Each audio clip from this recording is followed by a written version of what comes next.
নমস্কাৰ এই মুহূৰ্তত আহি পৰিছে ৰাতিপুৱাৰ কেইবাটাও গুৰুত্বপূৰ্ণ খবৰ আজি 15 জুন অসমৰ লগতে ভাৰতৰ বিভিন্ন প্ৰান্তৰ পৰা এনে ধৰণৰ খবৰসমূহ নিতৌ চাবৰ কাৰণে চেনেলটো সাবস্ক্ৰাইব কৰি ভিডিঅ'টোত এটা লাইক কৰি দিব এই মুহূৰ্তত জনাইছো এটা গুৰুত্বপূৰ্ণ খবৰ পুনৰ 8000 পৰিয়ালৰ বিৰুদ্ধে প্ৰশাসনৰ দয়া নাই ক্ষমা নাই নীতি এখন উচ্ছেদৰ জাননীয়ে আতংকিত কৰিছে হাজাৰ হাজাৰ পৰিয়ালক কেইটামান ঘণ্টাৰ পাছতেই 1600 বিঘা ভূমিত চলোৱা হ'ব উচ্ছেদ গোৱালপাৰাত উচ্ছেদৰ জাননীক লৈ হাহাকাৰ পৰিস্থিতি পৰৱৰ্তী খবৰ সৰ্বভাৰতীয় নীটত উজলিল অসম সন্তান মোহাম্মদ মুছা কালিম 99.79% নম্বৰেৰে অসমৰ ভিতৰত শীৰ্ষস্থান দখল কৰিছে অসমৰ প্ৰায় 42000 শিক্ষাৰ্থীৰ ভিতৰত মোহাম্মদ মুছা কালিমৰ শীৰ্ষস্থান দখল আন এটা খবৰ অপাৰেশ্যন সিন্দুৰৰ পিছত মোদীৰ প্ৰথমটো বিদেশ ভ্ৰমণ কানাডা সাইপ্ৰাছ আৰু ক্ৰোয়েছিয়া ভ্ৰমণলৈ যাব প্ৰধানমন্ত্ৰী মোদী আজিৰ পৰা আৰম্ভ হ'ব প্ৰধানমন্ত্ৰী মোদীৰ ত্ৰিদেশীয় যাত্ৰা পৰৱৰ্তী খবৰ পেহেলগাম আক্ৰমণত নিহত ঘোঁৰা চালক আদিল শাহৰ পত্নীক চাকৰিৰ সুবিধা আদিলৰ পত্নী গুলনাজ আক্তাৰক মীন বিভাগত চাকৰি দিলে জম্মু কাশ্মীৰ চৰকাৰে উপ ৰাজ্যপাল মনোজ সিনহাই প্ৰদান কৰিছে নিযুক্তি পত্ৰ আন এটা খবৰ ইৰাণত শান্তি ঘূৰি নহা পৰ্যন্ত হজযাত্ৰীৰ সমস্ত খৰচ বহন কৰিব সৌদি আৰবে ঘৰলৈ উভতি নোযোৱা ইৰাণী হজযাত্ৰীৰ বাবে আহাৰ বাসস্থানৰ সুব্যৱস্থা কৰিব সৌদি চৰকাৰে হজযাত্ৰীৰ সন্মানাৰ্থে হজ বিভাগক যথাসম্ভৱ ব্যৱস্থা গ্ৰহণৰ নিৰ্দেশনা সৌদি চৰকাৰৰ আন এটা খবৰ ইৰাণৰ প্ৰতিটি স্থাপনাই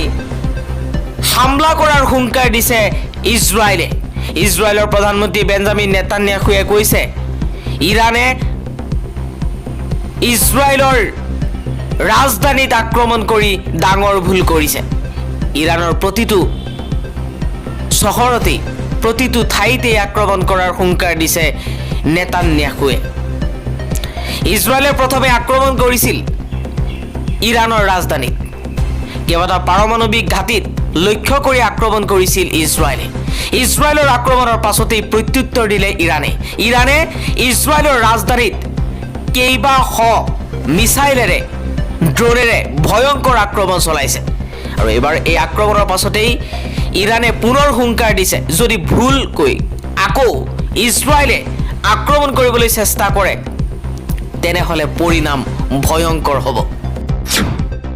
পৰৱৰ্তী খবৰ শান্তি কমিটি গঠনত চৰকাৰক মনোযোগ দিয়াৰ আহ্বান সাংসদ ৰকিবুল হুছেইনৰ ধুবুৰীত মুখ্যমন্ত্ৰী ডক্টৰ হিমন্ত বিশ্ব শৰ্মাই কৰা বিস্ফোৰক মন্তব্যৰ পাছতেই ধুবুৰীৰ সাংসদ ৰকিবুল হুছেইনে প্ৰকাশ কৰিছে প্ৰতিক্ৰিয়া সাংসদগৰাকীয়ে শিঙিমাৰী জিলা আয়ুক্তৰ কাৰ্যালয়ত বিশেষ সভাত অংশগ্ৰহণ কৰাৰ পাছতেই বাৰ্তালাপত মুখ্যমন্ত্ৰীক আহ্বান জনাইছে এগৰাকী মুখ্যমন্ত্ৰীয়ে কেনে কথা ক'ব লাগে সেয়া মুখ্যমন্ত্ৰী নিজে জনাটো উচিত অগ্নিগৰ্ভ হৈ থকা স্থানত জুই নুমুৱাবলৈ মুখ্যমন্ত্ৰীগৰাকীয়ে সকলোকে মাতি এখন শান্তি কমিটি বনাব লাগিছিল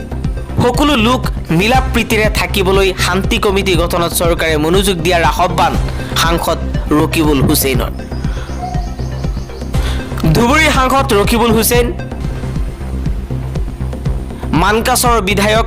আমিনুল ইছলাম জৰুৱা বীৰচিৰ সমষ্টিৰ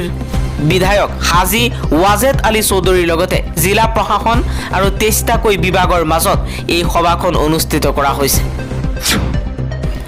আন এটা খবৰ 27 বছৰীয়া অপেক্ষাৰ অৱসান অষ্ট্ৰেলিয়াৰ বিৰুদ্ধে দক্ষিণ আফ্ৰিকাৰ ঐতিহাসিক বিজয় বিশ্ব টেষ্ট চেম্পিয়নশ্বিপত 5 উইকেটত জয়ী হৈছে দক্ষিণ আফ্ৰিকা 1998 চনত দক্ষিণ আফ্ৰিকাই অন্তিমটো ICC ট্ৰফি লাভ কৰিবলৈ সক্ষম হৈছিল সেই সময়ত চেম্পিয়ন ট্ৰফিক ICC নক আউট ট্ৰফি বুলি জনা গৈছিল এইটোৱেই আছিল চেম্পিয়নছ ট্ৰফিৰ উদ্বোধনী সংস্কৰণত য'ত আফ্ৰিকাই ৱেষ্ট ইণ্ডিজক পৰাস্ত কৰিছিল। ইয়াৰ পিছত 2024 চনৰ T20 বিশ্বকাপৰ ফাইনেলত দক্ষিণ আফ্ৰিকা ভাৰতৰ হাতত পৰাস্ত হয়। এতিয়া আফ্ৰিকান পুৰুষ দলটোৱে ICC বিশ্ব টেষ্ট চেম্পিয়নশ্বিপৰ ফাইনেলত অষ্ট্ৰেলিয়াক পৰাস্ত কৰি দ্বিতীয়টো ICC খিতাপ দখল কৰে। আন এটা খবৰ, IED সংস্থাপনক লৈ পৰেশ বৰুৱা সহ 3 জনৰ বিৰুদ্ধে NIAৰ অভিযোগনামা দাখিল। বিগত স্বাধীনতা দিৱসত অসমত একাধিক স্থানত ID বিস্ফোৰণ কৰিবলৈ ষড়যন্ত্ৰ ৰচনা কৰিছিল আলফা স্বাধীনে। অসমত একাধিক IED বিস্ফোৰণ কৰিবলৈ ষড়যন্ত্ৰত জড়িত থকাৰ অভিযোগ উত্থাপন হৈছিল আলফা স্বাধীনৰ বিৰুদ্ধে। সংযুক্ত মুক্তিবাহিনী অসম চমুকৈ আলফা স্বাধীনৰ কামাণ্ডাৰ ইন চিফ পৰেশ বৰুৱাৰ লগতে অভিজিত গগৈ আৰু জাহ্নু বৰুৱাৰ বিৰুদ্ধে ভাৰতীয় ন্যায় সংহিতাৰ বিভিন্ন ধাৰা, বেআইনী কাৰ্যকলাপ আইন আৰু বিস্ফোৰক পদাৰ্থ আইনৰ অধীনত গুৱাহাটী আদালতত শুকুৰবাৰে অভিযোগ দাখিল কৰা হৈছে বুলি NIAয়ে এক বিবৃতিত উল্লেখ কৰে। আন এটা খবৰ, 3 শতাধিক লোকৰ উপস্থিতিৰে আমবাৰীত দীঘলী পুখুৰী অঞ্চলৰ বৃক্ষ ধ্বংসৰ বিৰুদ্ধে মানৱ শৃংখল কাৰ্যসূচীৰ সফল ৰূপায়ণ। গুৱাহাটীত শেহতীয়া গছ কটা আৰু স্থানান্তৰকৰণৰ বিষয় দুটা সচেতন ৰাইজৰ বাবে উদ্বেগৰ কাৰণ হৈ পৰিছে। শেহতীয়াকৈ আমবাৰী আৰু দীঘলী পুখুৰী অঞ্চলত নুনমাটি আমবাৰী উৰণ সেতু প্ৰকল্পৰ বাবে চৰকাৰখনে গ্ৰহণ কৰা পদক্ষেপসমূহে পৰিৱেশৰ প্ৰতি সামান্যতম দৰদ থকা মানুহৰ মনত চৰকাৰখনৰ স্থিতি সন্দৰ্ভত অলেখ প্ৰশ্ন উত্থাপন কৰিছে। তাৰে প্ৰতিবাদ স্বৰূপে প্ৰায় 3 সহস্ৰাধিক লোকৰ উপস্থিতিৰে আমবাৰী দীঘলী পুখুৰী অঞ্চলৰ বৃক্ষ ধ্বংসৰ বিৰুদ্ধে মানৱ শৃংখল কাৰ্যসূচীৰ সফল ৰূপায়ণ ঘটে।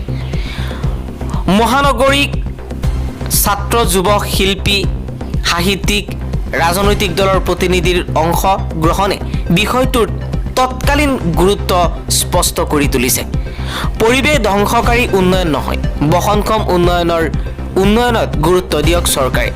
গছ কটাৰ সিদ্ধান্ত বাতিল কৰক, অপৰিকল্পিত স্থানান্তকৰণৰ নামত গছ হত্যা বন্ধ কৰক, গছৰ অবিজ্ঞানসন্মত স্থানান্তৰকৰণ বন্ধ কৰক,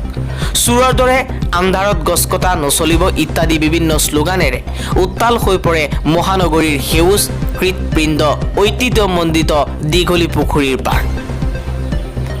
ৰাইজৰ তৰফৰ পৰা 3টা গুৰুত্বপূৰ্ণ দাবী উত্থাপন কৰা হৈছে। প্ৰথম হৈছে অধিক গছ কটা প্ৰতিহত কৰিবলৈ গুৱাহাটী ক্লাব পইণ্টতে GNB উৰণীয়া সেতুৰ প্ৰকল্পটো বন্ধ হওক। দ্বিতীয়, আমবাৰী দীঘলী পুখুৰী অঞ্চলৰ 77 জোপা গছৰ অবৈজ্ঞানিক স্থানান্তৰৰ ধাৰণাটো ত্যাগ কৰিব লাগে। আৰু শেষত অসম ৰাজ্যিক সংগ্ৰহালয় চৌহদত বাকী থকা গছবোৰ কটা বন্ধ হওক আৰু আমবাৰী দীঘলী পুখুৰী অঞ্চলত হোৱা পাৰিপাৰ্শ্বিক ক্ষতি পুনৰুদ্ধাৰৰ প্ৰচেষ্টা ল'ব লাগে। চৰকাৰে ৰাইজক অন্ধকাৰত ৰাখি ফ্লাইঅভাৰ নিৰ্মাণ নকৰি ফ্লাইঅভাৰৰ নতুন ডিজাইন কিদৰে প্ৰস্তুত কৰা হৈছে আৰু ফ্লাইঅভাৰখন ক'ত শেষ হ'ব সেয়া স্পষ্ট কৰিব লাগে। চৰকাৰে দায়িত্ব সহকাৰে ৰাইজক সকলো দিশ স্পষ্ট কৰাৰ দাবী তোলা হয় একেলগে।